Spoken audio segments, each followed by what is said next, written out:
को कहते हैं आज का दिन जो वैसे तो गुरु पूर्णिमा हो चुकी 10 तारीख की, लेकिन जब भी मनाओ गुरु पूर्णिमा है।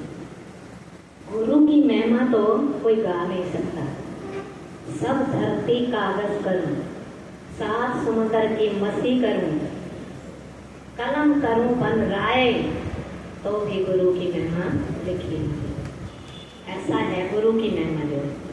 गुरु जो अंधकार से रोशनी की तरफ ले जाए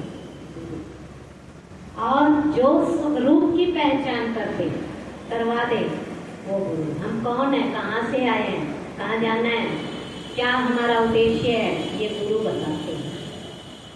और इस पहचान के लिए जो है उन्होंने 3 बातें बताई। त्याग देश, ब्राह्मण देश और स्थूल देश। त्याग देश ये सिर के ऊपर से चोटी तक जो है ये त्याग देश, चेतना ही चेतना, चेतना ही चेतना। और ब्राह्मण देश आंखों से ऊपर लेकर यहाँ सिर तक जो शुद्ध माया के मसाले से बना है, ये ब्राह्मण देश। और बाकी जो है नीचे का हिस्सा जो है आंखों से लेकर पैर की एड़ी तक, ये जो है ये मलिन माया के मसाले से बना हुआ है। आप कहीं से देखो, आपको इसमें से कोई अच्छी चीज नहीं निकलेगी। आंखों से कई बार जीभ निकलती है, कानों से मैल निकलती है, नाक से, मुंह से, जीभा से जो निकलता है आप देखते हो। मल मूत्र जो भी है ये नीचे के हिस्से में। तो ये गुरु पहचान करवाते हैं, ये गुरु करवाते हैं। इनके आगे बहुत लंबा है, टाइम थोड़ा है, नहीं बता पाऊंगी। लेकिन गुरु वो है, यूं मत मानिए कि जिनसे हमें थोड़ा सा लिया, हम जिससे भी कुछ ज्ञान लेते हैं वो गुरु है। इसके ऊपर छोटा सा दृष्टांत बताऊंगी मैं आपको। एक किसान का बेटा खेत में खड़ा था और वो पानी की नाली से होती है, उसमें बगुले बैठे थे और बगुला जो है ऐसे चोंच से मछली को ऐसे ऊपर उठाता और मुंह लेता। किसान का बेटा कहने लगा ये तो बड़ा आसान तरीका है। उसने क्या किया, वो औजार होते हैं ना खेतों में, खाली बोलते हैं, लोहे की लंबी सी होती है, तो वो उठाई। उसने वो यहाँ नाक के ऊपर रखता और उसको उछालता, फिर जो है फिर वहीं सेट करता। उसने कई बार प्रैक्टिस की, कई दिन प्रैक्टिस की और इसमें वो जो है माहिर हो गया। अब उसको बुरा लगा कि मैं तो कर सकता हूँ।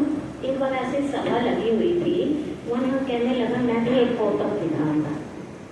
उसने वो पानी अपने नाक के ऊपर रखी, लोहे की, प्रैक्टिस तो कर चुकी थी, उसने अभ्यास हो चुका था, तो उसने जो है ऊपर उछाली और फिर वहीं आ गई। सभी दंग रहे थे, बल्ले बल्ले, ये तो बहुत ही परमात्मा इंसान है। एक जैसे ये संत बैठे हैं, उन्होंने पूछा तुमने ये कहाँ से सीखा? बोले किसी से नहीं, अपने आप ही सीखा। बोले अच्छा एक बात, फिर तू यूं कह कि मैंने अपने आप ही सीखा है और फिर उछाल, फिर तुझे मान लिया। कहना ना होगा। उसने जैसे ही यहाँ रखी पाली, ऊपर उछाली, नाक कट। क्यों? गुरु को पीछे बगले से उसने सीखा था, बगले से शिक्षा ली थी। जिससे थोड़ी सी भी शिक्षा लो वो गुरु रूप होता है। उसने गुरु के एकलव्य ने लिया था, मिट्टी का उसने बना के गुरु द्रोणाचार्य का सदरूप बनाया, उससे शिक्षा ली। वो पीछे नहीं हटा, दाहिने हाथ का अंगूठा मांग लिया, सहर्ष दे दिया। ये होता है जो गुरु से सीख कर फिर उसको रिलाइज नहीं करता, वो कृत धन माना जाता है। गुरु जो है अगम निगम के साथी होते हैं। गुरु वो एक है जिसके बिना हम इस भाव नैया से पार नहीं हो सकते।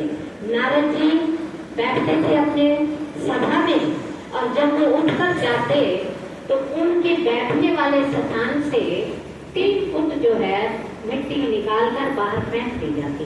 एक दिन संयोग वापिस आए, देखा तो जहाँ वो बैठे थे वो मिट्टी खोद कर बाहर पूछा कि भाई क्या कर रहे हो? बोले यहाँ एक बुरा बैठता है। नारद जी को लगा तुम क्या हुआ? बुरा जिसने बुरे ना बुरे गुरु को न बना रखा हो, तो कहने लगे कि गुरु का इतना महत्व है।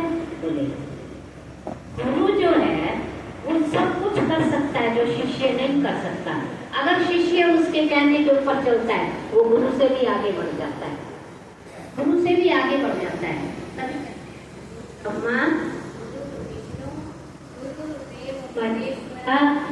साक्षात परम ब्रह्म तस्मै श्री गुरुवे नमः। गुरु का स्थान, गुरु जो है सबसे ऊंचा। हर एक शास्त्र में किसी भी आप पढ़ लो, गुरु को सर्वोपरि रखा गया है। दरबार साहब की वाणी में भी आता है, गुरु बिना गत नहीं, शाह बिना पत नहीं। हर एक शास्त्र में आपको मिलेगा, हर एक धार्मिक ग्रंथ में आपको मिलेगा कि गुरु को जो है वो सर्वोपरि है। ज्यादा समय ना लेती हुई एक छोटा सा इसके ऊपर भजन। गुरु मेरी पूजा गुरु गोविंद